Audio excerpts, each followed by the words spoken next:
Historia de Miércoles fue declarado de interés legislativo por el Senado de la Provincia de Buenos Aires y por el Consejo Deliberante de Azul. Auspician este programa Alejandro de Luca Luthier, Lo de Mingo, casa de té y picadas. Artículos Rurales y Alambradores Los Hermanos. Aire Yo Soy, de Jessica Valeri. Damero Revestimientos. Ibú Indumentaria.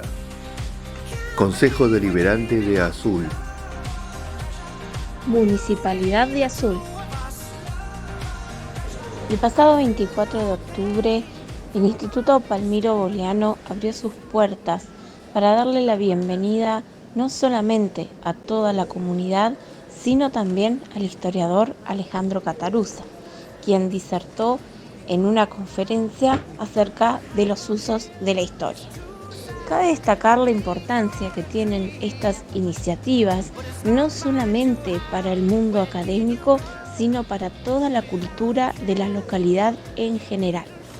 Hice su presentación como secretaria del instituto y también puso en palabras lo que significaba esta experiencia la estudiante de cuarto año del profesorado de Historia, Noelia Soria. Sin más preámbulos, los dejamos con una primera parte de lo que fue la visita de Alejandro Catarusa a Azul. A todos, quiero agradecer la presencia de cada uno de ustedes y la presencia de la diputada provincial Laura Loisi. Y bueno, bienvenidos a esta segunda jornada histórica. Hoy nuestro instituto hace una de las cosas que más le satisface: abrir sus puertas a la comunidad de Azul y la zona. La visita de Alejandro Catarusa nos reúne para poder compartir, poder escuchar y poder ser parte de un evento que tiene resonancia en toda la ciudad. Sin lugar a dudas, la presencia de tan renombrado historiador nos honra inmensamente y nos alegra en igual proporción. Pero además, para quienes hemos recorrido estas aulas con cátedras relacionadas a la historia nacional y la historiografía, sus textos son nuestra bibliografía. Es parte, en cierta medida, de nuestra vida. Hablamos y debatimos a través de sus ideas y su pluma, y aquellos análisis que tomamos como referencia a seguir. Para un estudiante, egresado o docente del profesorado de Historia, decir el apellido Catarusa es invitar al otro al debate histórico, a compartir ideas y a reflexionar. Y hoy, gracias al trabajo mancomunado de una parte del alma del Palmiro que son los estudiantes, el debate lo podemos hacer con el mismísimo Alejandro. Y en este punto yo quiero agradecer a Rosana, a Noelia, a Leandro, a Carolina, a Brenda, a Franco, a Camilo, a Antonella y a Luca, y ojalá todos los que dan clase algún día tengan estudiantes como ellos. Y quisiera pedir un aplauso para nuestros estudiantes.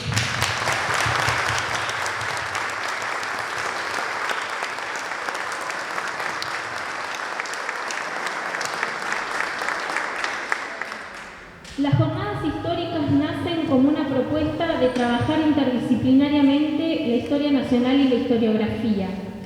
Así que hace 2 años, con la profesora Romina Guedes, comenzamos este camino de proponer este espacio de manera libre y gratuita para Azul y la zona, porque para nosotros la educación pública y gratuita es sinónimo de calidad en todos sus niveles. Sin embargo, me parecería injusto no mencionar que el Instituto Superior de Formación Docente 156 cuenta en total con 7 carreras de grado: profesorado en física, profesorado en química, profesorado en inglés, profesorado en lengua y literatura, profesorado en matemática, profesorado en geografía y, claro está, profesorado en historia. Y digo que sería injusto porque todos los profesorados apoyan y acompañan cada una de las iniciativas del otro. Desde el equipo de conducción agradecemos a todos por estar aquí y en este punto hablo no solo por mí, sino también por Karina, que es nuestra directora, y por Victoria, que es nuestra jefa de área, y pido un fuerte aplauso para Alejandro Catarusa. Muchas gracias.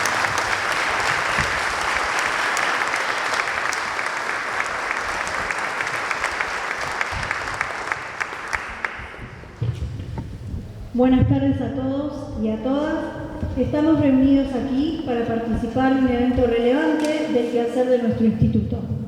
Esta posibilidad comenzó a gestarse desde la Cátedra de Historia Argentina en el año 2023 por motivo de la presentación de la historiadora Hilda Sábato, quien compartió con nosotros una recordada disertación. Hoy contamos con la presencia de Alejandro Catarusa, historiador argentino, egresado en 1981 de la Facultad de Filosofía y Letras de la Universidad de Buenos Aires, obteniendo el título de profesor de enseñanza secundaria, normal y especial en Historia. Cursó su posgrado en Historia Política y Social en el Instituto Torcuato Di Tella, cuya tesis aprobada en 1992, bajo la dirección de Natalio Botana, llevó el título Hechos e Ideas, una aproximación al pensamiento político argentino. Es profesor titular de la Cátedra Teoría e Historia de la Historiografía en la Universidad de Buenos Aires, ex profesor titular de la Cátedra Corrientes Historiográficas Argentinas y Latinoamericanas, Universidad Nacional de Rosario. También es investigador del CONICET y ex vicedirector y ex director interino del Instituto de Historia Argentina y Americana, Dr. Rabiniani. Ha dictado cursos en varias universidades del país y del exterior, entre ellas en la Universidad Autónoma de Madrid. Sus líneas de investigación están dedicadas a los procesos de construcción de representaciones colectivas del pasado, que involucran no solo a los llamados historiadores profesionales, sino también a la puja por hacerla circular en la Argentina de los siglos XIX y XXI. Es autor de un conjunto de libros reconocidos como Historia Argentina, 1916-1955, Mirando hacia adentro, tomo 4 de la historia contemporánea de la Argentina, como así también Los usos del pasado, la historia y la política argentina en discusión, 1910-1945, Políticas de la historia argentina, 1860, Crisis económica, avance del Estado e incertidumbre política, como así también Marcelo Torcuato de Alvear, El compromiso y la distancia.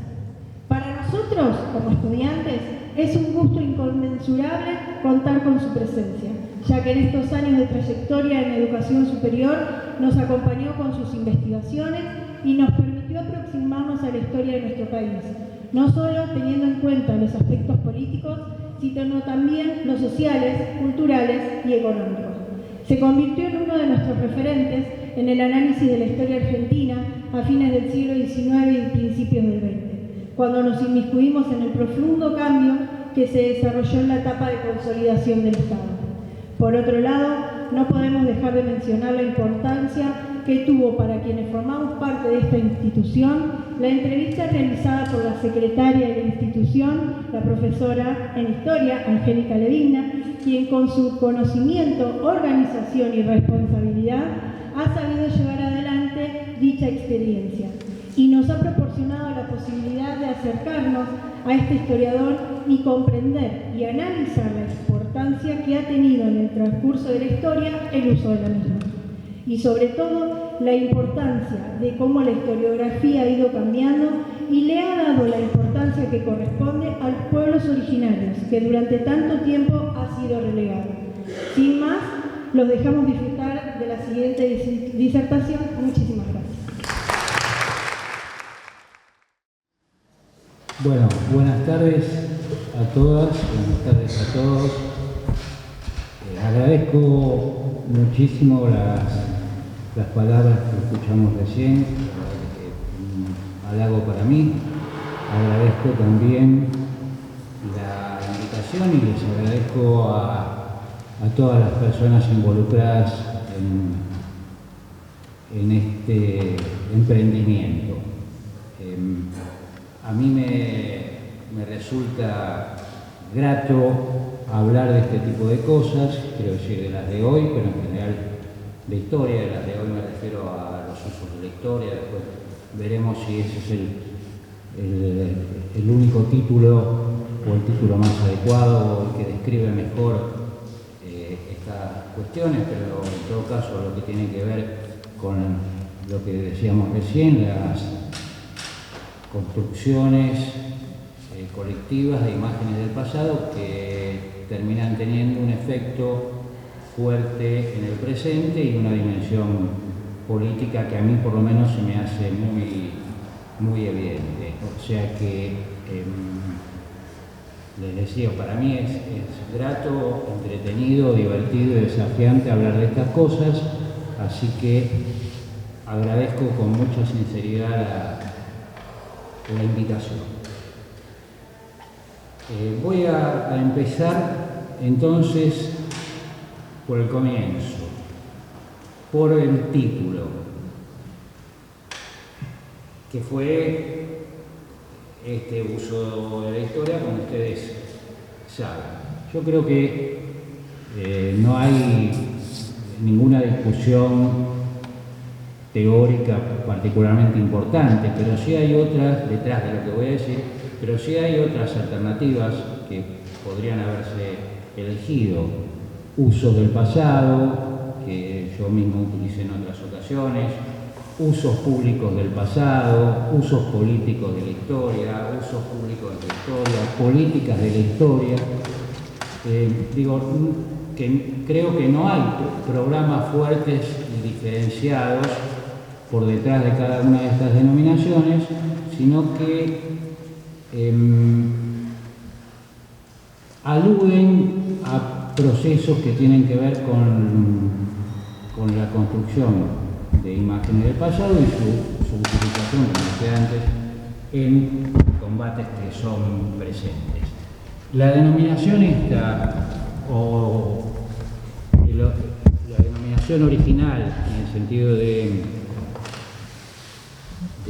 cuál fue la primera que más o menos se usó y adquirió alguna visibilidad, fue a mediados de los años 80, la de usos del pasado. Y no era el sentido este que le estamos dando aquí, o no era exactamente este, en el medio de una polémica en torno a la experiencia nazi desarrollada por distintos historiadores alemanes. Interviene Habermas en algún momento y señala que hay unos usos políticos de la historia que exceden el debate estrictamente historiográfico, o para decirlo de otro modo, que los debates estrictamente historiográficos pueden tener efectos más allá de los ámbitos de los historiadores llamados profesionales y demás.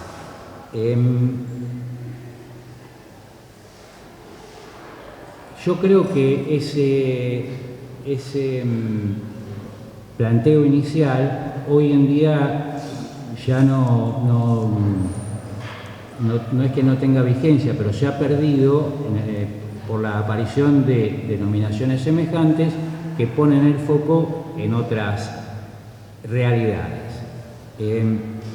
Y lo primero que quisiera señalar, más allá de esta referencia al sentido original de la fórmula, es que hay muchas ocasiones en que cuando se habla de usos del pasado, de la historia, de la representación del pasado, hay una suposición de una operación consciente de falsificación. Y a mí me gustaría que se desmontara esa primera impresión. Cuando uno habla de uso del pasado, suele ocurrir que los estudiantes, los lectores, asumen que se trata de usos que falsifican el pasado voluntariamente para obtener algún resultado. Probablemente esto no ocurra en otros idiomas, pero en el caso de la Argentina esto sí, o por lo menos del castellano, esto sí ocurre. Y la idea no es esa, la idea es poner el foco en la utilización de imágenes verdaderas o falsas, este es otro problema, construidas por los historiadores llamados profesionales o construidas en otros ámbitos, en combates que tienen, como decía, una dimensión presente y una dimensión política. Ahora bien, de aquel uso inicial, yo decía, se fue cambiando hasta apelar a estas fórmulas para referirse a procesos de otro orden.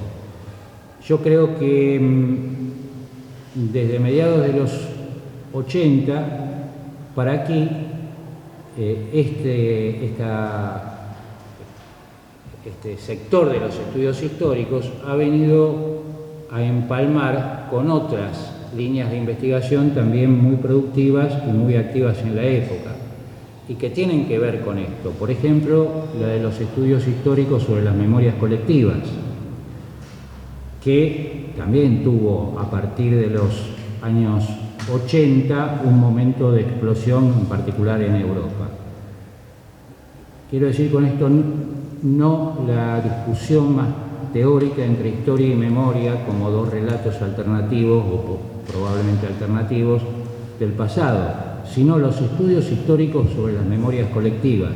Y en esa constitución de memorias colectivas, la utilización del pasado por parte de los historiadores llamados profesionales o también funcionarios del Estado, directores de agencias estatales, élites de los partidos políticos, intelectuales asociados a ellos, decía, esas acciones contribuyen, o por lo menos intentan, podemos discutir el resultado, intervenir precisamente sobre las memorias colectivas, ¿no? Entonces, de aquella versión inicial a hoy, lo que me parece es que ha habido un cambio, una ampliación de la agenda de problemas que caben bajo la denominación usos de la historia o usos del pasado. Estas otras que señalaba, uso de las representaciones del pasado, y la incorporación de los problemas de las memorias colectivas.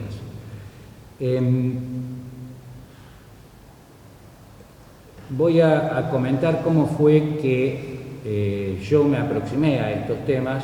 Esto va a ser breve, prometo, o mejor dicho, cómo nos aproximamos algunos colegas que trabajamos en particular en la Universidad Nacional de Rosario, aunque yo estaba también en Buenos Aires,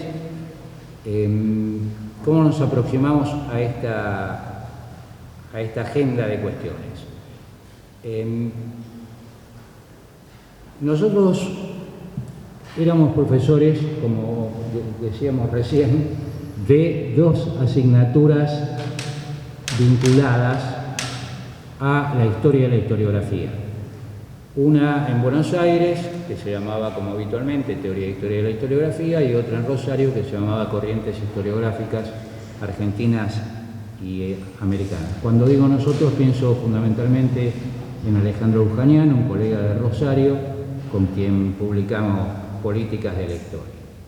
Entonces, era una materia corriente, con el nombre de Teoría e Historia de la Historiografía, corriente en los programas vigentes en muchas universidades y profesorados, ¿no? Entonces, de las lecturas que tuvimos que hacer para plantear el programa, para actualizarlo, de ciertos trabajos de investigación y de mesas redondas y discusiones organizadas en algunos ámbitos de la Universidad de Rosario y parcialmente de Buenos Aires,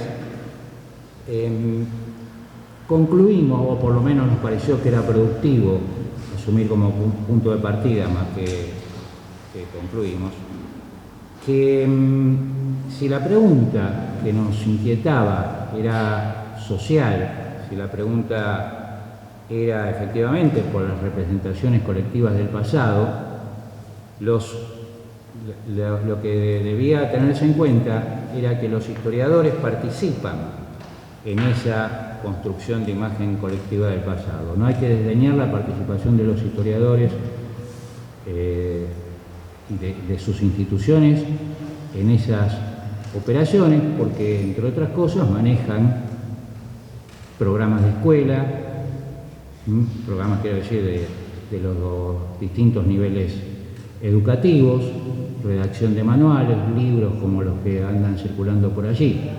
Es decir, esa producción con sede en el mundo universitario no podía ser desestimada. No lo era en la versión tradicional de la historia de la historiografía, que a nosotros nos parecía que empezaba a quedarnos corta.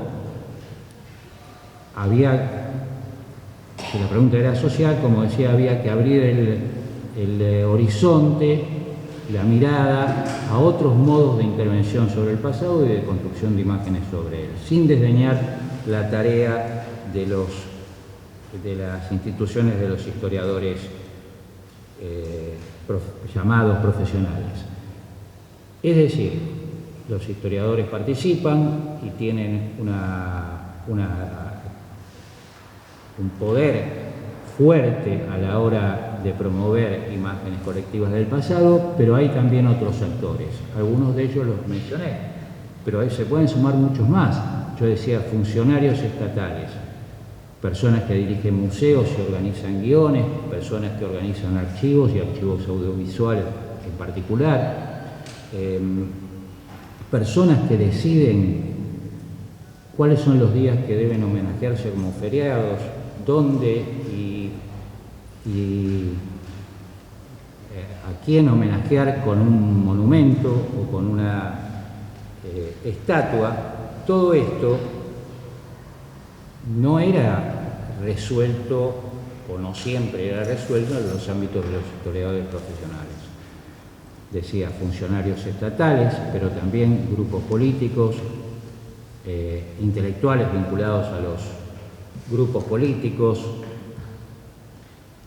y esto sin contar con los fenómenos de la recepción, quiero decir, con la apropiación por públicos ampliados de esas imágenes del pasado que se ponían a su disposición.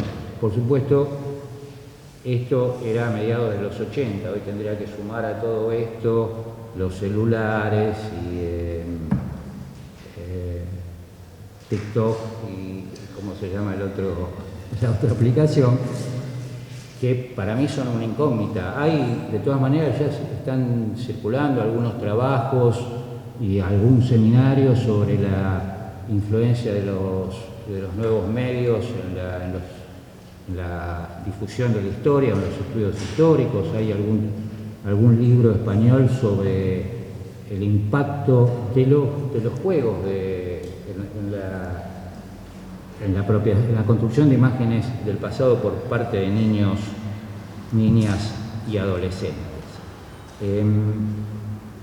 Pero además, al observar que había otros actores involucrados, y como yo sugería recién, ya no eran solo los libros, como en la historia de la historiografía tradicional, discúlpenme, espero no tirar nada, ya no eran solo libros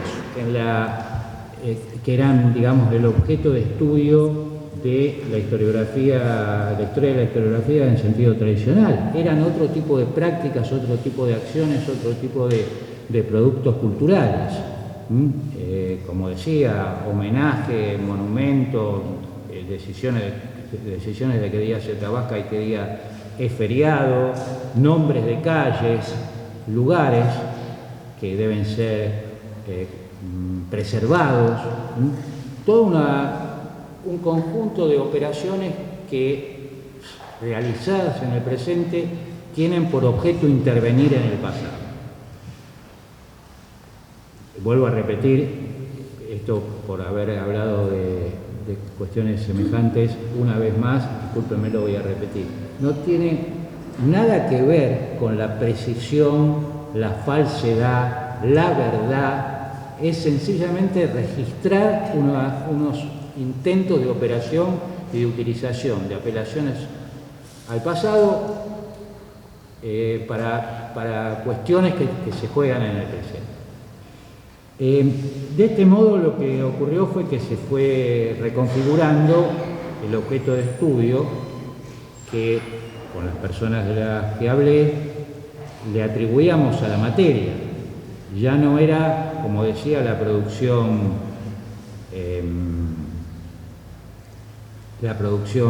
estrictamente académica, lo que solía llamarse la alta historiografía, los historiadores consagrados, era otro montón de cosas.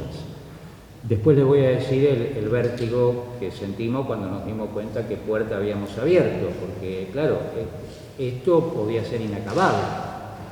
Es decir, registrar que podía ser la historia de la construcción de imágenes del pasado, algo en el que participaran tantos actores, tantas prácticas, tantos intereses, productos, tornaba esto imposible o podía tornar esto imposible de resolver. Le digo después cómo intentamos salir. Por supuesto, este no es un desplazamiento obligatorio, no pretendemos que sea obligatorio.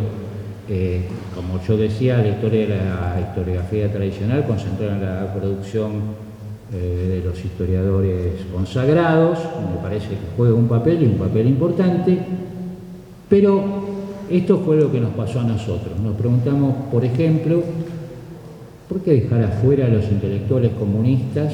Estoy poniendo cualquier ejemplo, ¿no? Que tuvieron que decidir, y no en un congreso de historia, sino en una reunión probablemente clandestina a fines del siglo XX, de la década del 20, del siglo XX, si los países de la región eran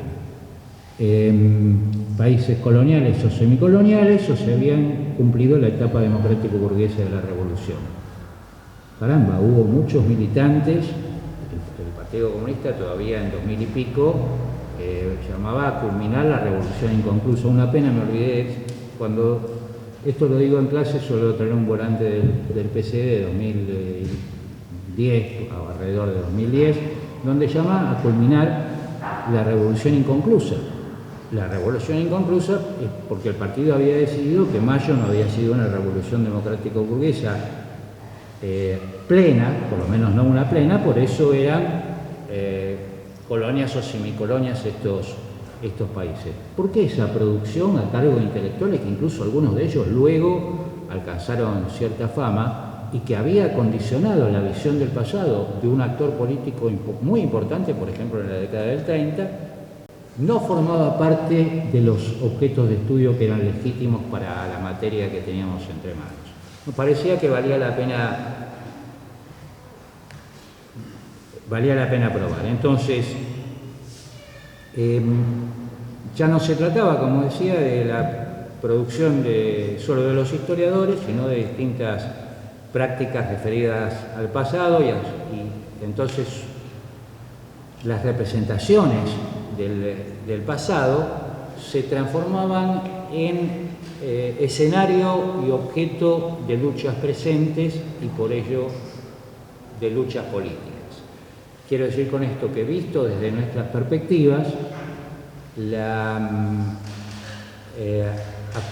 estas distintas prácticas, la apelación al pasado, hacía que el pasado se transformara en escenario y objeto de lucha. Pero esa lucha por supuesto, lucha por atribuir sentido, ¿no? Por atribuir sentido hoy. Esa lucha, al ser presente, se tornaba inevitablemente política. Esto no supone dudar de la cientificidad de los estudios o de la aspiración de cientificidad de los estudios históricos. Por el contrario, yo la mantengo a rajatabla. Creo que ese proceso de transformación del pasado en un problema político, para decirlo con esta fórmula, en un escenario y objeto de lucha, se puede estudiar con vocación de cientificidad.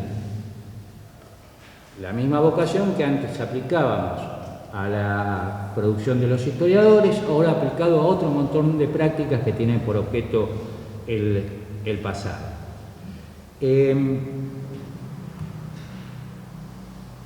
Ahora bien, ¿eran estas observaciones solo el entretenimiento de unas personas que...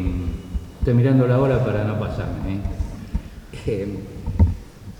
es mejor confesarlo que intentar ocultarlo. Decía, eran estas operaciones solo un entretenimiento de unos profesores que estaban cansados de dar los mismos temas de siempre. Me parece que no fue ese nuestro caso, ¿no? Lo que veíamos era que en aquellas disputas por organizar visiones del pasado y difundirlos, se ponían en juego recursos estatales, acciones de intelectuales de los colectivos o de organizaciones políticas, reformas escolares y toda esa serie de acciones que yo mencioné antes que buscaban, que tenían el pasado como objeto. Entonces, nos parecía que un estudio de este tipo podía hablar de cosas que voy a mencionar ahora brevemente, después voy a retomar, de cuestiones que eran relevantes en el sentido de que remitían a problemas de legitimidad y de identidades colectivas. Estaciono lo de las identidades colectivas y la legitimidad un ratito y pongo algunos ejemplos. Ustedes saben que por lo menos dos, quizá alguno más, por lo menos en dos países latinoamericanos, Argentina y Venezuela, en distintos momentos, en distintas coyunturas políticas, en los 60 en la Argentina, en los 80, Venezuela, no, discúlpenme, Colombia, organizaciones armadas robaron el sable de San Martín y el de Bolívar. El sable de San Martín fue devuelto, el de Bolívar entiendo que también. Ahora, si uno no incorpora la dimensión simbólica en esa acción política o no intenta dotar de densidad a esa intervención sobre el pasado, como es robarse el sable, la verdad es que la acción es desatinada. ¿Para qué quieren?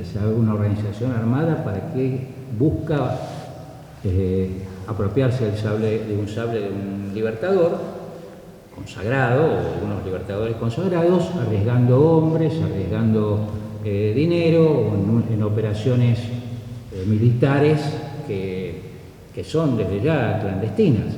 Perdón, esa no es una patología solo latinoamericana, esto ocurrió en Europa, con acciones también que desde un punto de vista que no contemple el peso del pasado en las acciones presentes parecen desatinadas. Suelo poner el mismo ejemplo o un ejemplo semejante a este siempre, el Ejército Republicano Irlandés,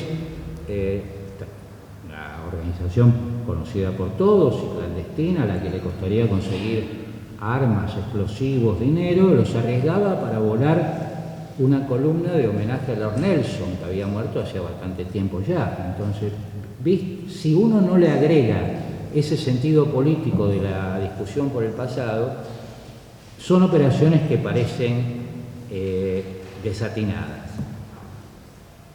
¿En qué otras ocasiones estos intentos de actuar sobre el pasado se ponen en juego? Dos casos claros, el centenario y el bicentenario en la Argentina. Cuando se festeja el centenario, cuando se conmemora se conmemora el centenario de la Revolución de Mayo, pero además es el centenario de la Nación. Se estabiliza, ya había ganado mucho terreno, pero se conmemora, se pone en el centro del festejo la idea de que mayo constituye el nacimiento de la nación argentina. Lo cual no es que esté bien ni mal, pero es una opción posible entre varias que hay. Eso, por otra parte, se hace en el marco, para poner otro caso de utilización del pasado en en acciones que tienen que ver con el presente, ese esfuerzo es contemporáneo a los esfuerzos por la enseñanza, que son también de esa misma época, quiero decir, estoy pensando en Ricardo Rojas y su informe como funcionario del Ministerio del Consejo Nacional de Educación, que se llamó La Restauración Nacionalista, su informe acerca de la enseñanza de historia, geografía y lengua, lo que el propio Rojas llamaba humanidades modernas, en la tarea de constitución de identidad nacional. Y aquí ese esfuerzo estaba dedicado desde el aparato escolar fundamentalmente, no digo solo, pero fundamentalmente a los hijos de inmigrantes, también a otros sectores subalternos.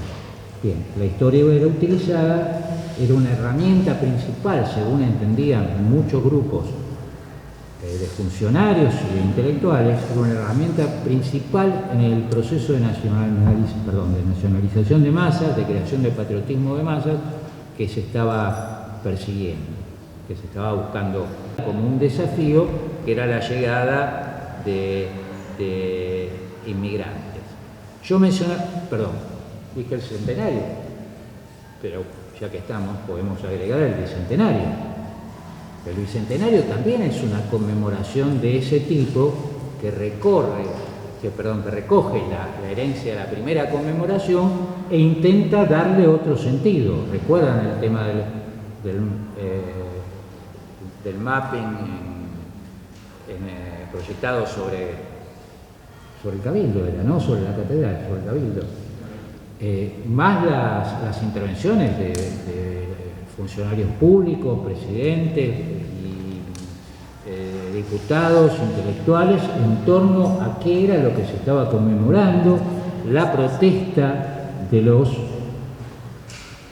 por lo menos de un sector de los pueblos originarios, y las disputas. Era muy curioso y divertido en un sentido, la etapa de la nación luego de la gran movilización, de la conmemoración. La nación titulaba al día siguiente algo parecido a esto: la conmemoración del centenario también fue masiva, pero también era lo singular, porque como se había insistido en la cantidad de gente que había acudido a las celebraciones, la nación defendía, dicho entre comillas, la celebración del centenario por la vía de señalar que también había sido popular, lo cual por otra parte era cierto, porque la gente a los centenarios, además de otras cosas, va a entretenerse, a las conmemoraciones va a entretenerse, no va solo a hacer un ejercicio de introspección en torno a cómo fue la historia nacional, va a pasarla bien. En 1910, en el 2010 también. Y esto que decía, o que había empezado a decir, de los militantes del Partido Comunista Argentino, voy a terminar la idea. El Partido Comunista, además de decidir que los países de América Latina, incluido la Argentina, eran colonias y semicolonias, y que por ende la Revolución de Mayo no podía ser considerado democrática o burguesa,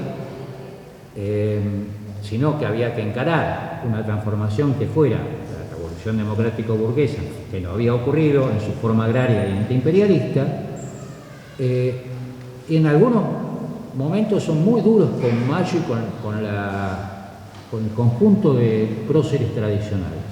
Esto ocurre hasta 1941. No quisiera que esto que voy a decir se entendiera como una crítica por oportunista al Partido Comunista, pero sí cambios de clima. En 1941, cuando la invasión nace a la Unión Soviética, el Partido Comunista, que entraron en la etapa de los frentes populares, cierra creo que era el 10º congreso, uno de los congresos que se celebra en Córdoba, cantando por primera vez el himno nacional. Hasta ese momento, el partido había rechazado oficialmente la apelación a la bandera, al himno y a los demás símbolos de la nación, según se entendía. ¿Es falsa esa conversión? ¿Es una impostación? Yo creo que no lo es, pero que es irrelevante que lo sea. A partir de entonces, el Partido Comunista queda integrado, para bien o para mal, vaya a saber, a la comunidad política nacional. Canta el himno como los demás, saluda a la bandera como los demás, no deja de cantar la internacional, por supuesto, o de usar la bandera roja. Bueno, toda esa serie de disputas nos parecía que formaban parte de las cosas que debíamos estudiar, porque todas ellas están vinculadas a gran escala o escala más micro en la constitución de memorias colectivas diversas. Por supuesto, esto no ocurre solo en la Argentina. Vuelvo a insistir, como dije antes, no son solo patologías locales ni desviaciones fruto de alguna malformación espiritual. Esto está ocurriendo todo el tiempo en todos lados, con más o menos intensidad. Después les voy a decir algo de esto al final. Con más o menos intensidad, con etapas que son con enfrentamientos más crudos, pero no cesa, la disputa por el pasado no cesa. Esto no es necesariamente benéfico, porque lo que impide hacer, estoy anticipando lo que iba a decir, es una historia completa de esto, no hay modo, es apropiarse un punto de partida para ver las cosas. Luego lo que uno me parece que debe buscar son momentos de particular intensidad, pero es muy difícil, o discusiones de particular intensidad. Es muy difícil hacer una historia de esto, o imposible, como uno hace una historia de la Segunda Guerra Mundial o del movimiento obrero argentino. Porque el pasado está siempre en discusión y siempre en disputa. Creo que había comenzado diciendo que no era un rasgo solo local. Piensen, por ejemplo, en la convocatoria que Putin hizo hace unos 10 años más o menos a escribir un manual, a un concurso para armar un manual oficial de la historia de Rusia. Entonces la gente presentó distintos manuales y todos dejaron insatisfechos a Putin, que en la segunda convocatoria señala dos condiciones.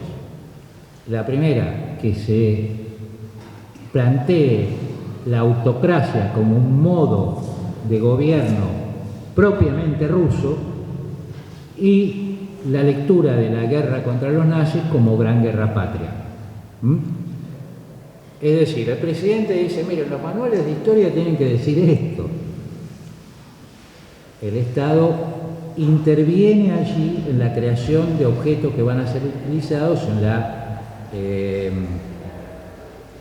la enseñanza de historia.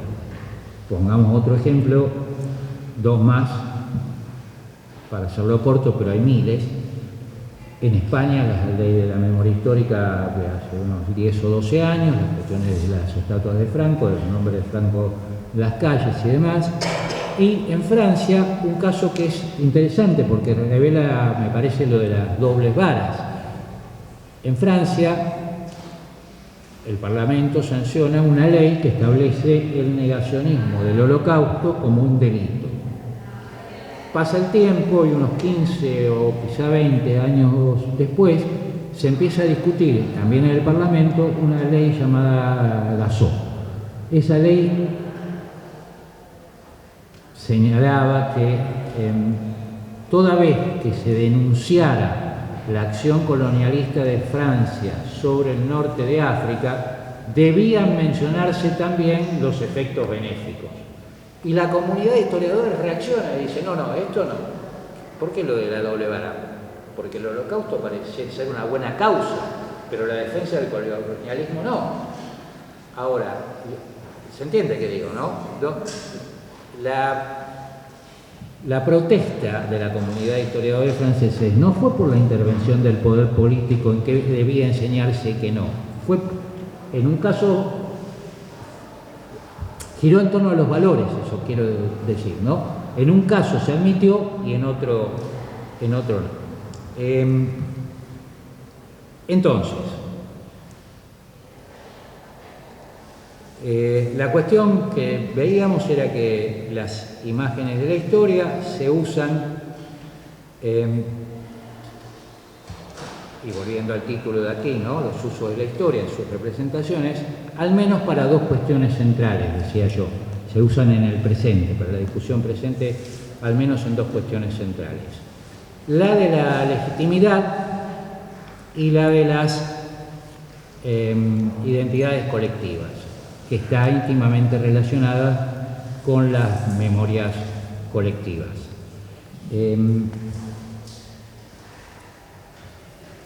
¿Por qué digo esto de la existencia de estos dos focos de politicidad intensa, permítanme la invención, permítanme el neologismo de politicidad intensa, de dimensión política en la discusión? Decía, permítame detenerme en eso.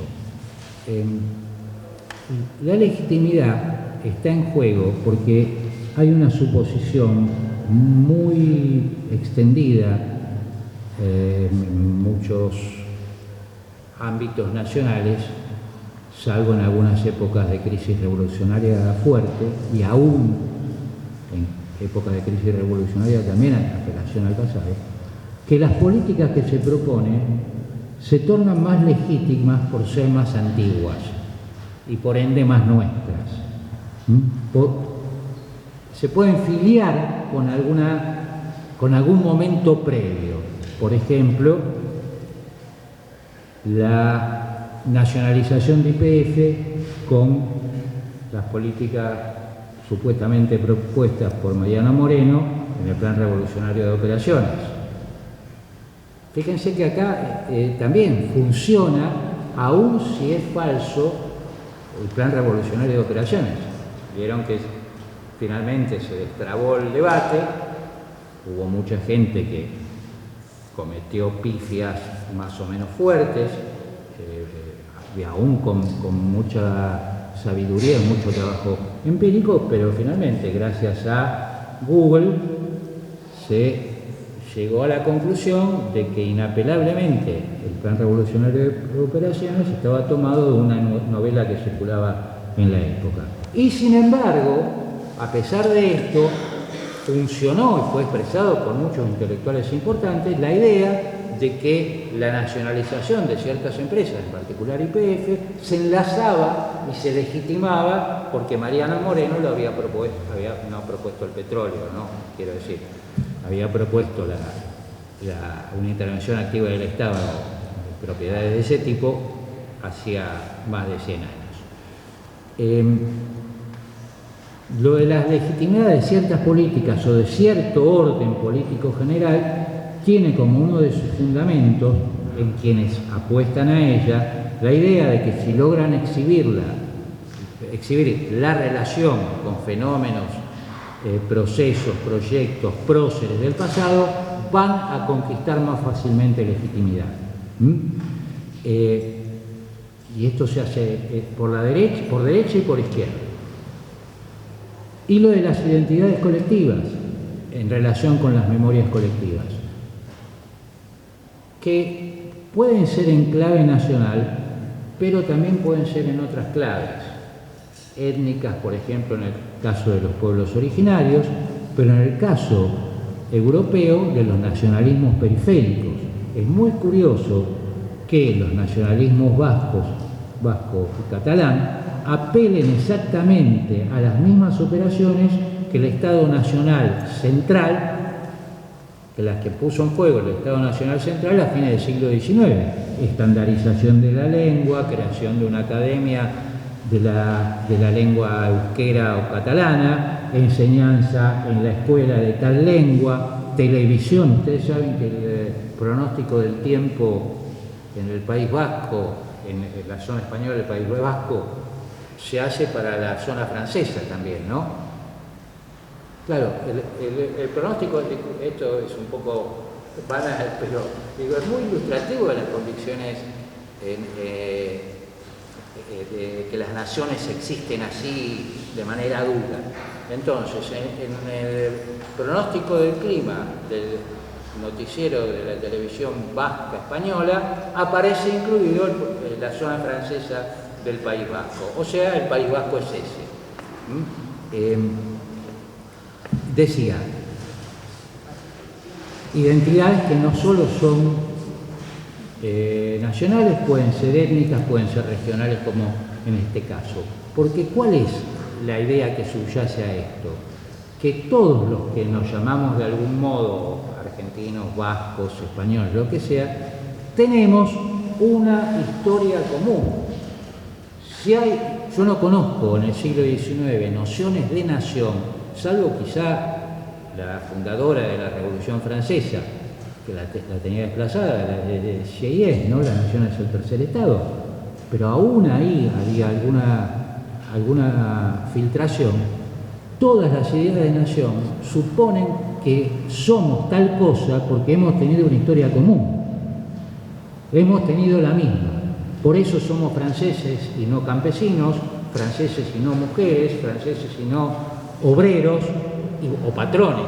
Por eso la identidad nacional debe imponerse a todas estas otras. Entonces nos parecían que eran cuestiones con dimensiones políticas muy evidentes. Y como dije antes, vieron que uno desordena la propia exposición, también era nuestra convicción que ese objeto de estudio transformado, como les dije, de la producción de los historiadores, llamados profesionales o consagrados, a esto y otro casi infinito repertorio de acciones sobre el pasado, transformado así, podía investigarse, como les decía, con pretensión de cientificidad. Como les decía también, la advertencia, ¿no? La lucha por otorgar sentidos al pasado y por capturar públicos que adhieran a ese sentido, no cesa. Es imposible entonces de ser contada de principio a fin, porque no empieza ni termina, por lo menos de la Revolución Francesa para acá, sino que más bien constituye un punto de partida para encontrar esa dimensión presente, que atañe al presente en las discusiones sobre el pasado.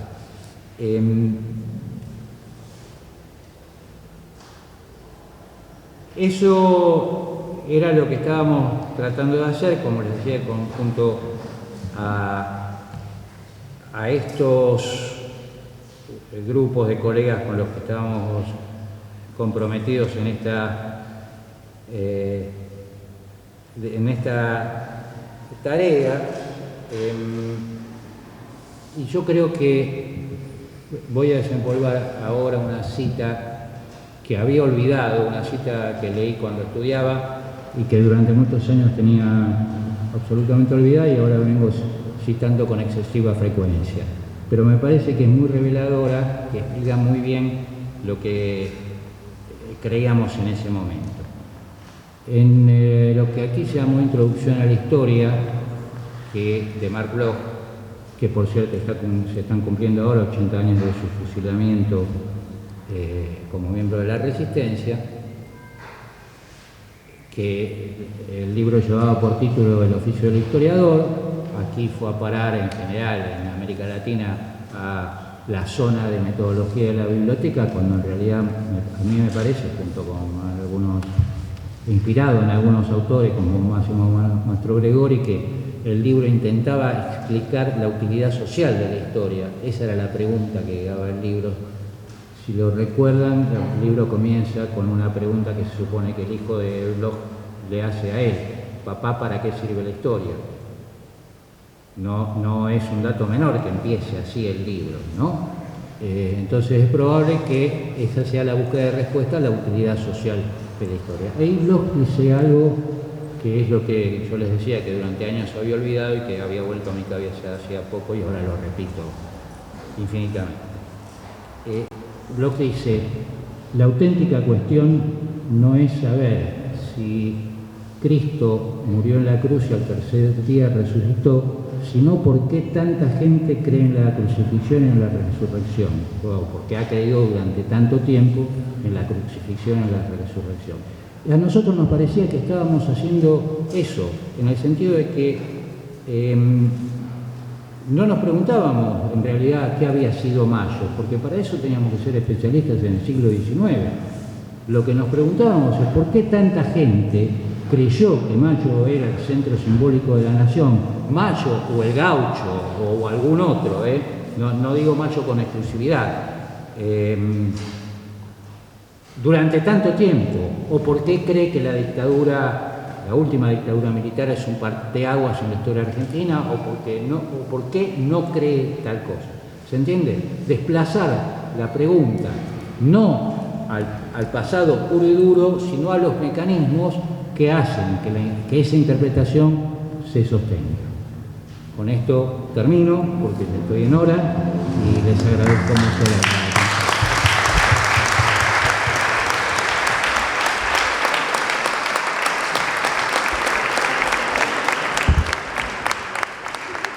Estudiantes que estuvieron a cargo de la actividad van a realizar las 2 preguntas como disparadoras y después les vamos a proporcionar a ustedes un micrófono para que puedan hacer también sus preguntas. Le cedo la palabra a Leandro, que es quien va a realizar la primera pregunta.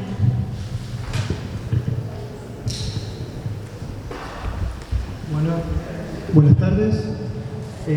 Muchas gracias, Alejandro, por tu presentación, tu disertación. ¿Sí?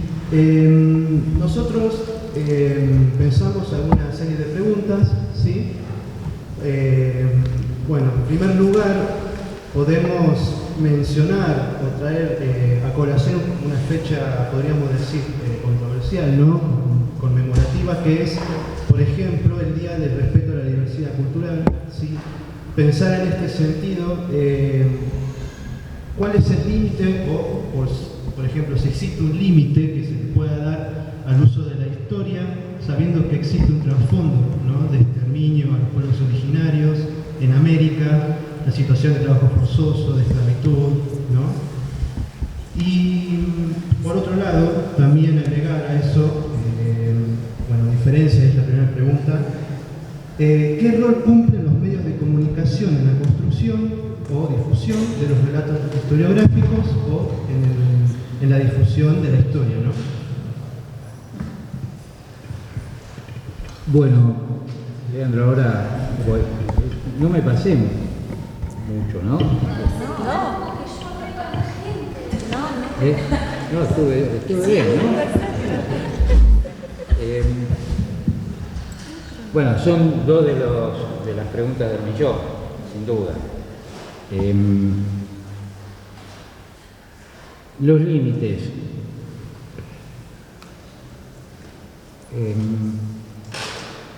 No hace mucho discutíamos con alguien esto, o me preguntaba qué opinaba yo en torno a si había algo allá en el pasado firme, en el sentido de que quizá no algo de piedra inmutable, que fue lo que efectivamente ocurrió, pero sino piedra, arcilla.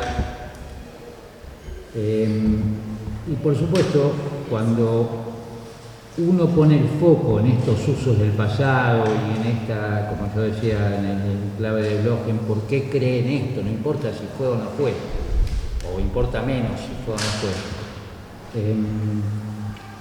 está erosionando la voluntad del conocimiento científico. Yo me hago cargo de que eso pasa. La única respuesta que puedo ofrecer sin traicionarme es que yo sí estoy seguro de que todo lo que hacemos con el pasado lo hacemos desde el presente. Investigarlo, anularlo, olvidarlo, intervenir sobre él. Entonces, Por supuesto, también uno va cambiando perspectivas, tiene que ver esto con el debate general. Si me hubieras preguntado esto en el momento álgido del giro lingüístico, me hubiera aferrado a que el pasado está ahí duro y que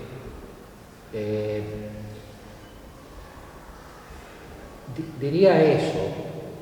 A ver, que en principio hay que tener en cuenta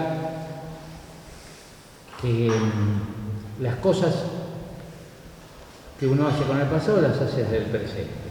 En segundo lugar, diría también, como al mismo tiempo que lo anterior, que como dice Intur, que de todos modos es posible distinguir entre lo verdadero, lo falso, aquella respuesta posible. Y bueno, allí lo que talla es la vocación de conocimiento científico. No da lo mismo decir que no ocurrió si uno tiene evidencia que ocurrió. Ahora también, esto hasta ahora en torno a la cuestión de los límites. Yo creo que también hay que poner en juego un término, un concepto quizá, que no tiene buena prensa hoy en día, pero que un historiador como Edward Thompson no solo estudió en las gentes que estudiaba, sino que además predicaba en tanto militante político, que es el de los valores. Entonces uno podría preguntarse, supongo que venía, lo del 12 de octubre es un ejemplo. Una pregunta puede ser ¿qué fue realmente el 12 de octubre? Otra pregunta puede ser ¿qué tipo de valores se expresan en la conmemoración de un 12 de octubre o de otro 12 de octubre? ¿Se entiende? Es decir, sacar la discusión a por qué es relevante que algunos sectores festejen en el 12 de octubre unas cosas y otros festejen otras, porque eso puede permitir una aproximación tanto al problema pasado como al problema presente. Otra discusión, vuelvo a citar a Bloch, que me protege, no es sobre si la crucifixión o sobre la resurrección, es sobre las convicciones. Medios de comunicación. Bueno, yo le contaba a Angie que ayer tuve 2 charlas, una en la facultad que está tomada, pero había habido una actividad de los investigadores jóvenes del Ravignani y luego en un seminario sobre prácticamente estas mismas cuestiones, incluida la de los medios de comunicación. O sea, era... A ver si tengo aquí el título del seminario. ¿Cómo afectan los usos del pasado cómo afectan las nuevas tecnologías a la enseñanza de la historia? Por nuevas tecnologías son desde Twitter, fake news, es un mundo que a mí me desborda absolutamente, no puedo ni siquiera empezar a pensarlo porque no los conozco del todo, no tengo idea de si hay estudios acerca de cómo estas nuevas tecnologías quiebran, si es que lo hacen, o erosionan o abollan los modos tradicionales de lectura. Ahora, haciendo esta salvedad de mi ignorancia para tratar el tema Instagram o la velocidad, bueno, ¿saben por qué salió esto? Lo traje a colación el 12 de octubre, porque yo no había reparado en que la intervención de la Casa Rosada a raíz del 12 de octubre, ahora, fue por Twitter. salió en la discusión, a mí se me había pasado, lo leí en el diario al día siguiente. Y claro, no es lo mismo que yo lo leyera el día siguiente en el diario que lo hayan leído millones de personas en el Twitter en el mismo momento. Yo reconozco ahí límites, incluso como les decía, no usar mucho de estas nuevas tecnologías. Ahora, lo que sí estoy convencido que los medios de comunicación tradicionales tienen un impacto central en la constitución inicial de imágenes del pasado, ¿no? Algunas de ellas han quedado, imágenes, quiero decir, fotos que circulan en diarios que estaban en diarios de circulación masiva, han estabilizado nuestra imagen de algún acontecimiento o conflicto, diría, la nuestra y la de muchos millones de personas durante mucho tiempo, ¿no?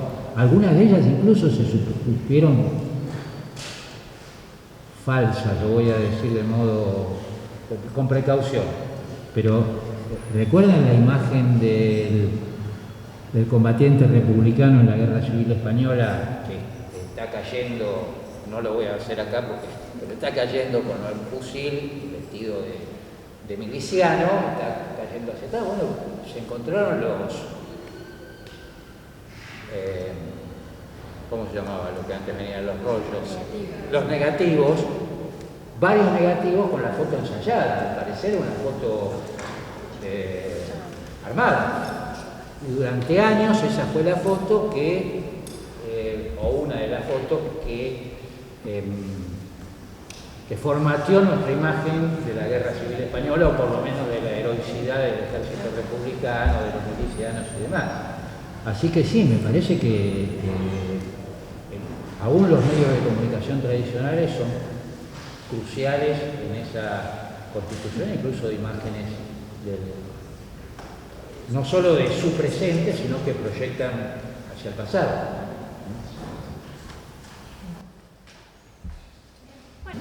Hola, Alejandro. Otra vez. Hola. Mi nombre es Noelia, mucho gusto. Otra de las preguntas que nosotros teníamos es: ¿qué tan delicado es el uso de la historia en el sentido de la formación del pensamiento de un estudiante? A ver, repetímelo.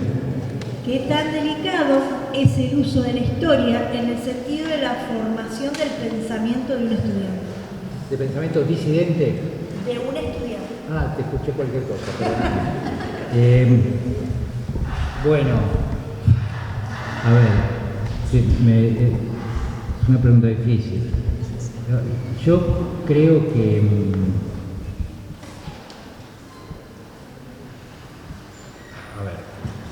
voy a ser completamente tradicional en esto, ¿no? Este programa que yo les planteé, al que habíamos llegado, de no la resurrección o la crucifixión, me parece que es para chicos que quieran estudiar historia y para, quiero decir, estudiantes terciarios, sean universitarios o no universitarios. Me parece que seguro en el nivel que llamábamos primario es muy difícil, me parece, porque la respuesta que le atribuiría a un chico avispado sería: si se trata de lo otro, explíqueme lo otro y no establezcan una mediación más. A lo mejor en la secundaria puede servir, ahora les cuento un caso francés, pero a lo mejor en la secundaria puede servir precisamente para un entrenamiento en aproximaciones más problemáticas o problematizadoras, sería el término quizás, a el relato que nosotros mismos le contamos. Pero diría que eso puede ser desestabilizador incluso en la secundaria, ¿no? Frente, bueno, a un discurso que sigue intentando, aún con todos los esfuerzos, contar algo, aunque sea de lo que efectivamente pasó. Aún diciendo, bueno, que no es nuestra tarea, que la tarea es la comprensión y explicar, yo creo en todo eso, pero introducir esta otra dimensión me parece complicado.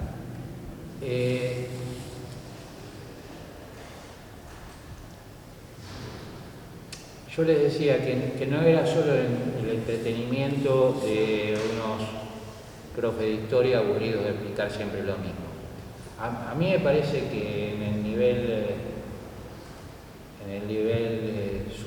superior, terciario, universitario,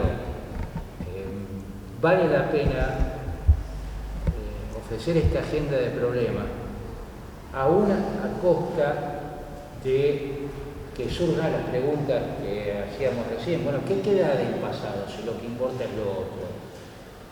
Esto, por supuesto, da para discutir un montón, pero es otro, o sea, la convicción de que el problema es por qué la gente creyó tanto tiempo, también se puede investigar científicamente. Lo que cambia es la pregunta. No es la pregunta si ocurrió o no ocurrió eso que dicen, sino, ahora les cuento alguna cosa más, sino la pregunta es si ocurrió esto otro, que es que la gente lo creyeron. En realidad, ¿no? Me acabo de dar cuenta de esto, francamente. Les decía que había dejado la cita de Bloch en el fondo de mi memoria, no me acordaba, pero es el mismo esfuerzo de los reyes taumaturgos. Los reyes taumaturgos, Bloch lo que dice es que es un estudio en regla de la política, un estudio de historia política. Ahora, ¿cuál es el objeto cuál es la pregunta? ¿Por qué y qué función tenía la creencia popular sostenida en Inglaterra y en Francia de la capacidad de los reyes de curar por imposición de manos? Entonces, lo primero que hace Bloch, a lo mejor no es el primer capítulo, pero si no es el primero, es el segundo, es preguntarse si efectivamente cura. Bueno, es un modelo de trabajo científico con el pasado. Pero lo primero que tengo que averiguar es si efectivamente curaban o no curaban. Llega a la conclusión de que no curaban, entonces se puede preguntar por la creencia. Ahora, todos estos son modelos de aproximación. Yo sé que lo de la ciencia puede estar en crisis, pero ustedes me entienden cuando digo vocación científica. Decía, el estudio con vocación científica de estos fenómenos que suponen creencias de algo que puede o no haber ocurrido, deja en pie la condición científica de nuestra tarea, solo que se le aplica a otro objeto, que no es saber si mayo fue o no fue alguna cosa, sino porque hemos creído tanto tiempo que fue el centro simbólico de la nación. Perdón. La respuesta podría ser, siguiendo a Bloch, que lo creímos porque lo fue, del mismo modo que las gentes del pueblo creían que los reyes curaban porque curaban.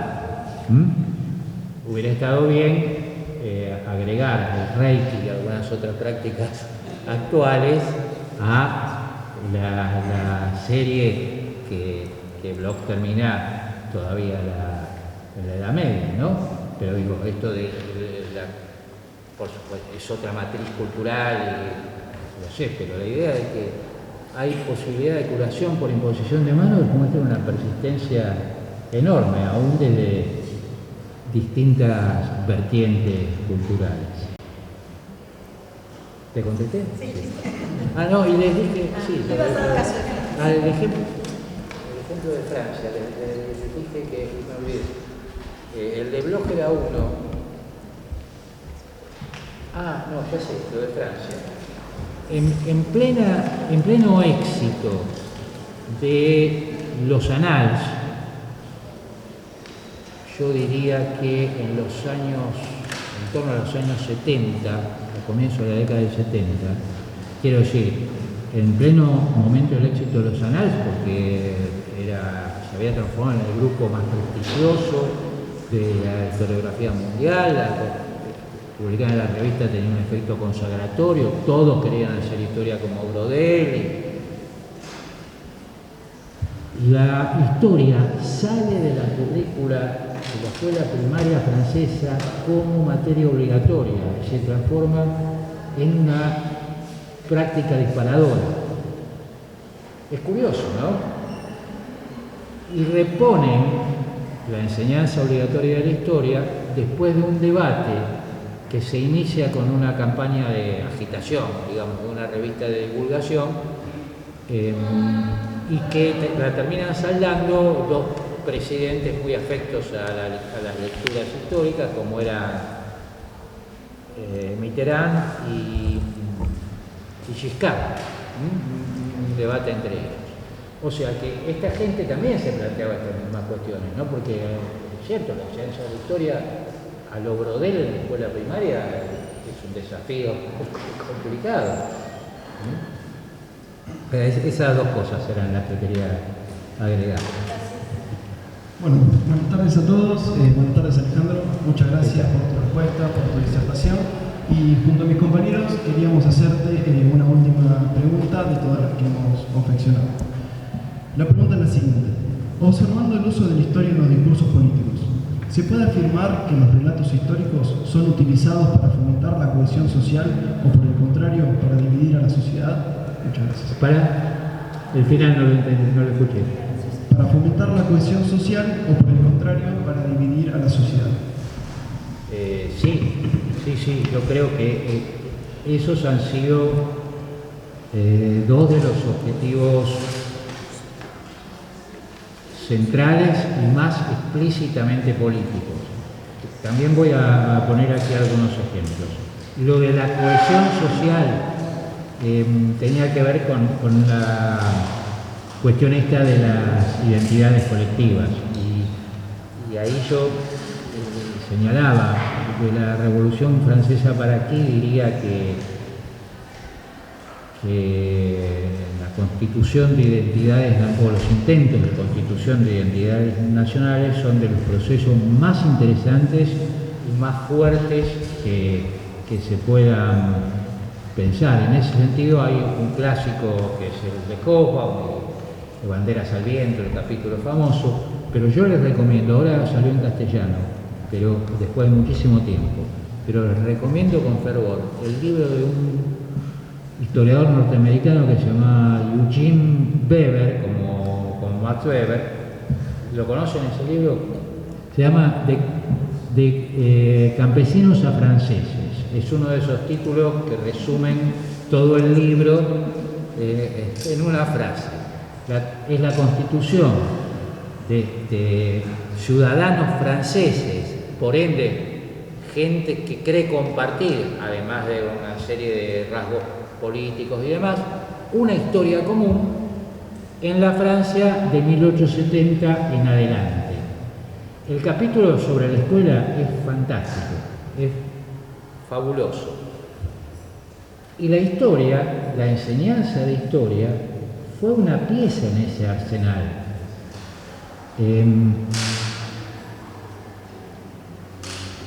¿Qué quiero decir con esto?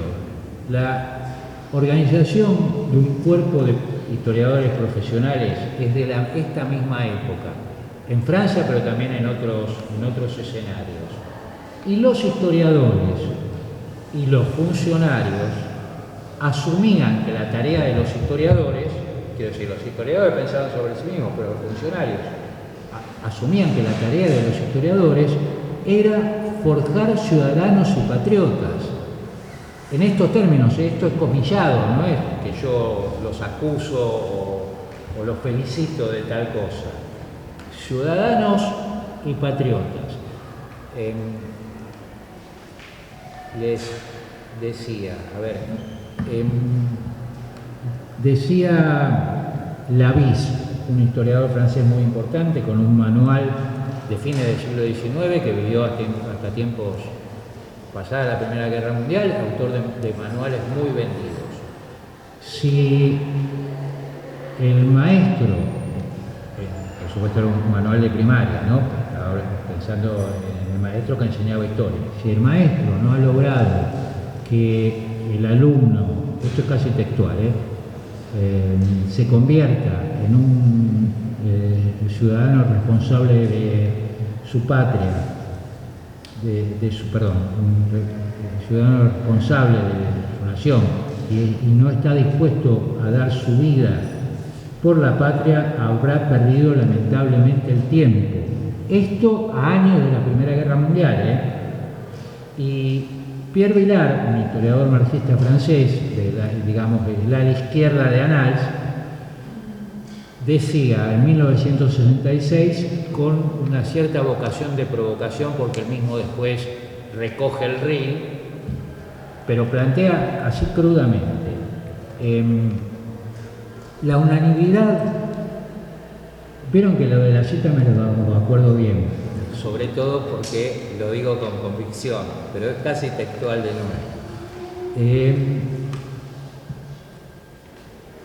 Decía que Pierre Vilar señalaba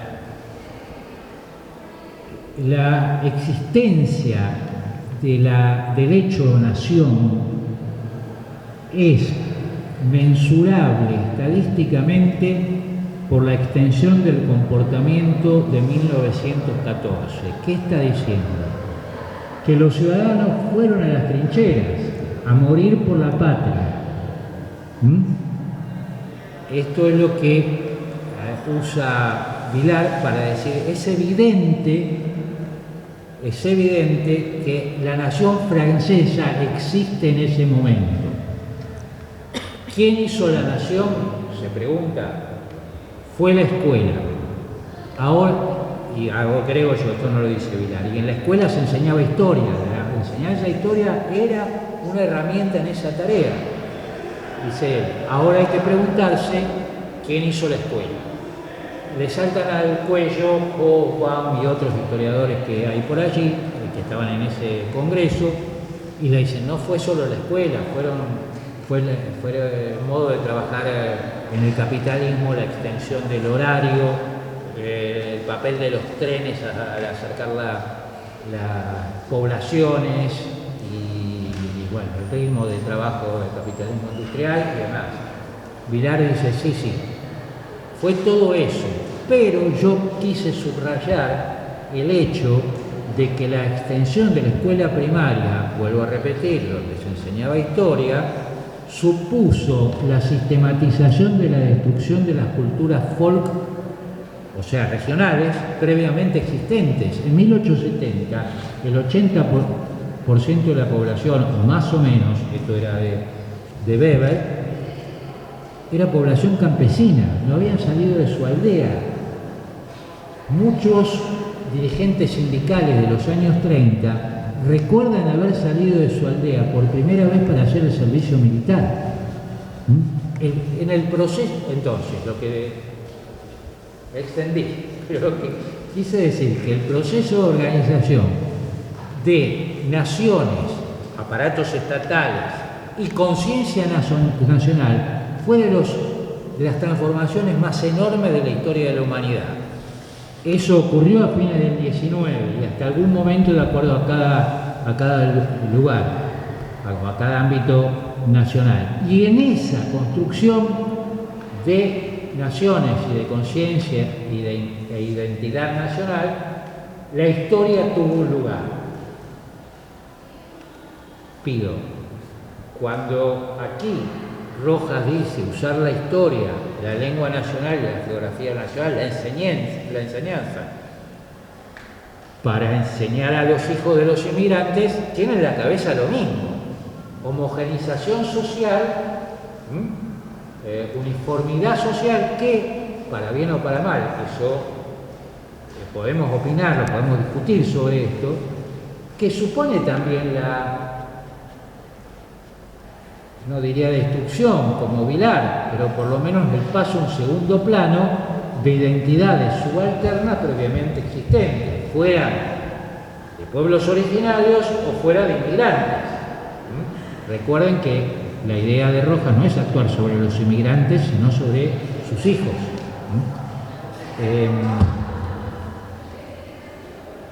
Y me olvidé de algo más que era.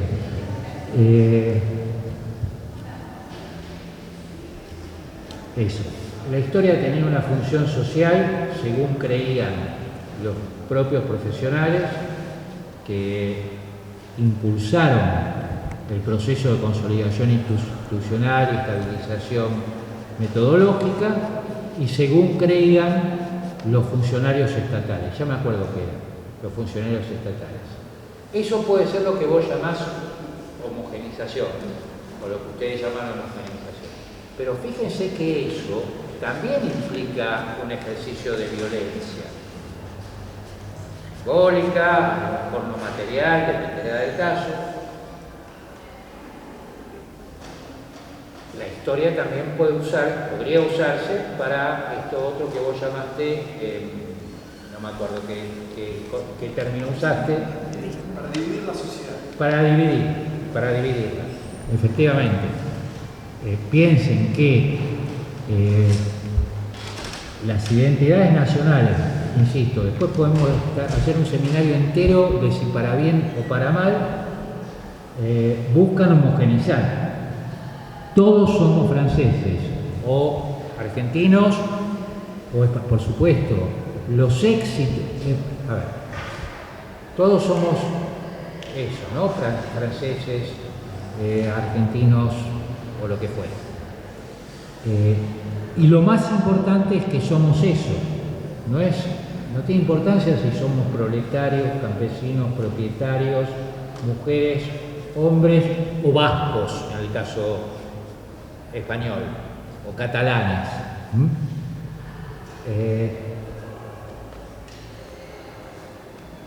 Decía, esa es sin duda una operación de homogeneización cultural.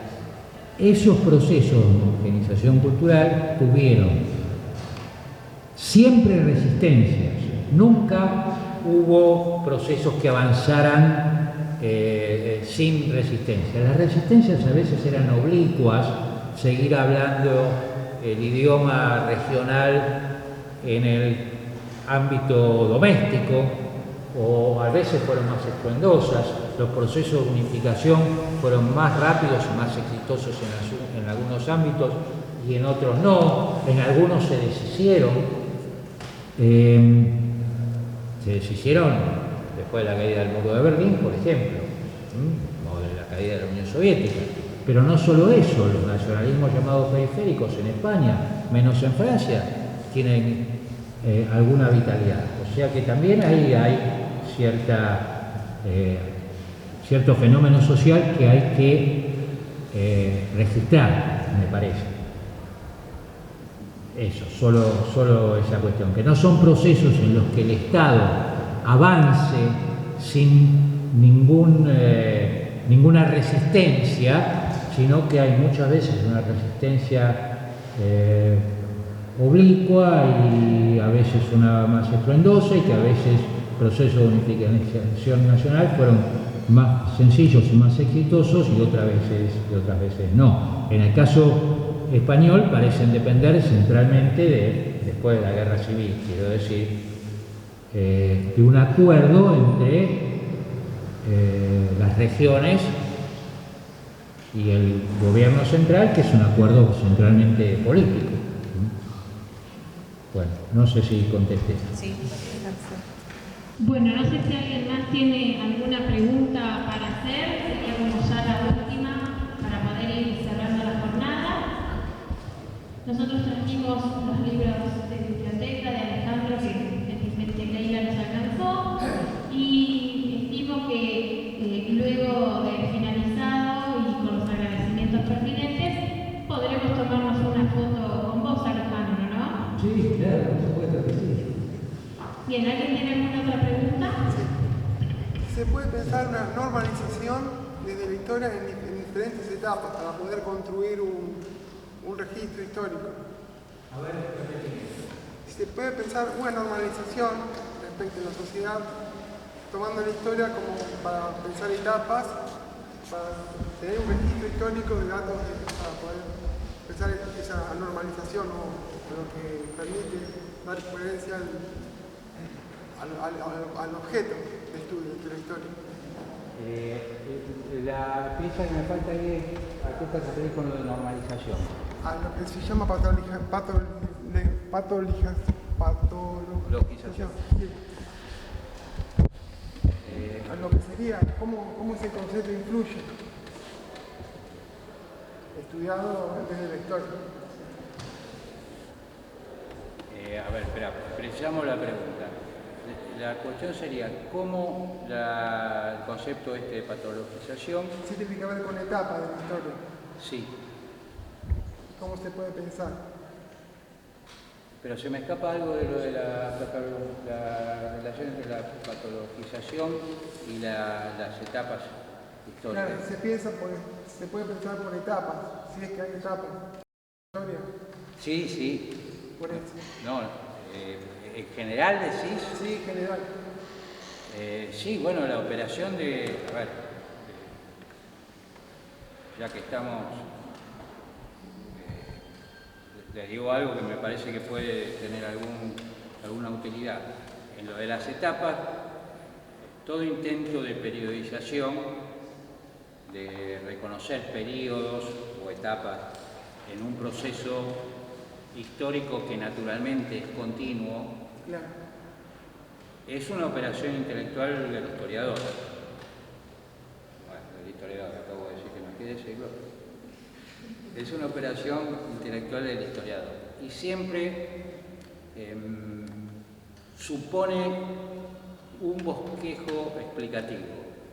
Quiero decir, cuando uno dice, bueno, aquí este periodo arranca con este acontecimiento y termina con tal otro proceso, lo que está haciendo es distinguir ese periodo de otros que vinieron antes y vinieron después, y explicando qué fue lo central que ocurrió, las transformaciones que ocurrieron en esa coyuntura. Por eso le da cierta unidad interna. El ejemplo quizá más a mano en la historia argentina es el de la década del 30, que es una unidad de sentido, se constituyó en una unidad de sentido. Yo digo década del 30, hoy todo el mundo piensa década infame, negociado, fraude electoral.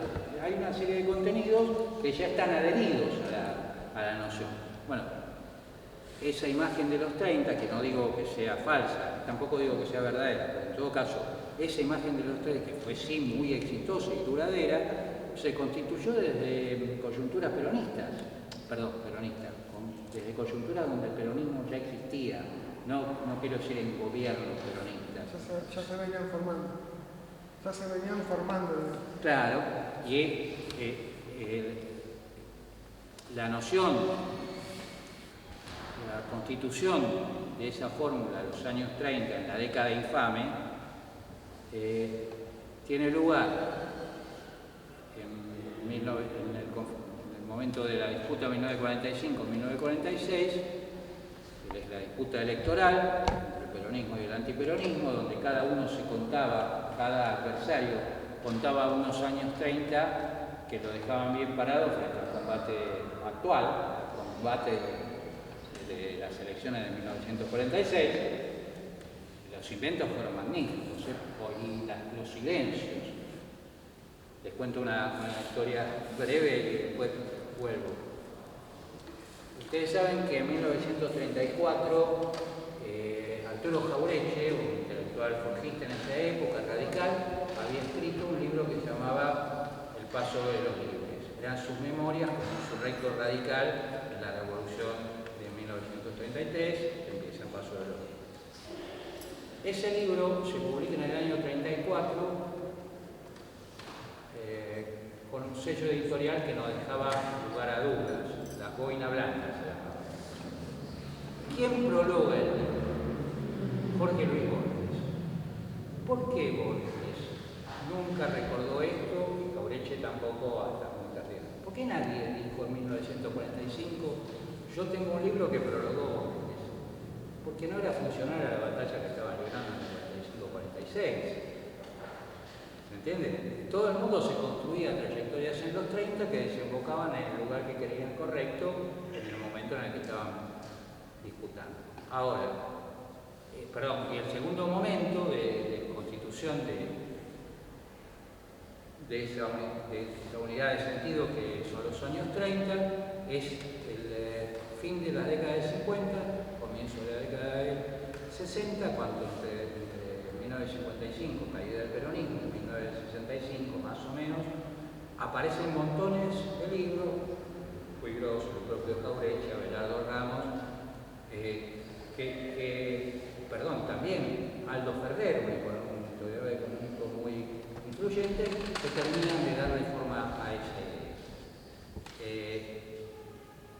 El ejemplo era en toda operación para el reconocimiento de un periodo puede verse un esbozo explicativo de qué es lo distintivo, cuáles son los rasgos de ese periodo y por qué se distingue del que viene antes y el que viene después.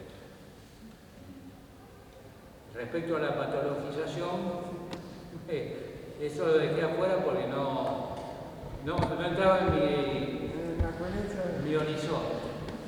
¿Pero por qué se dice así? ¿Por qué? ¿Por qué se dice patologización? Pero no fue el término que vos usaste, sí.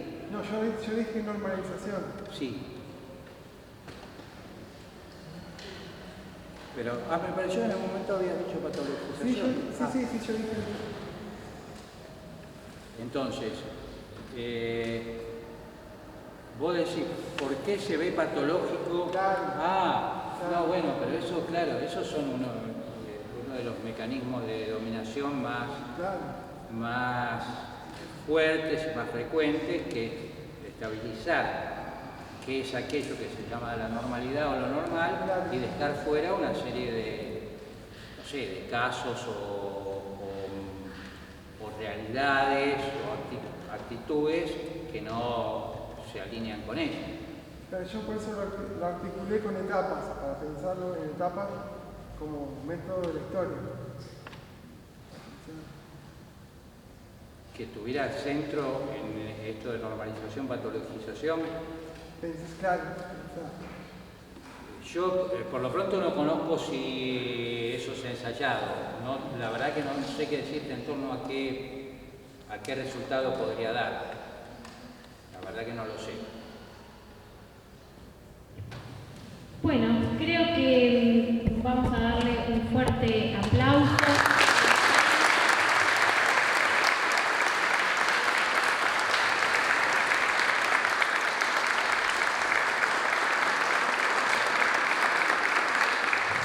Un agradecimiento por haber venido desde Capital, el compromiso con la educación pública y haciendo uso de mis propias palabras. Recuerdo que se está dando en este momento e invitamos una jornada en el Cantoncillo Santa Margarita por la UNICEN. Así que luego de acá los invitamos a que pasen porque nadie se va a salvar solo y la educación pública es una sola. Muchas gracias a todos.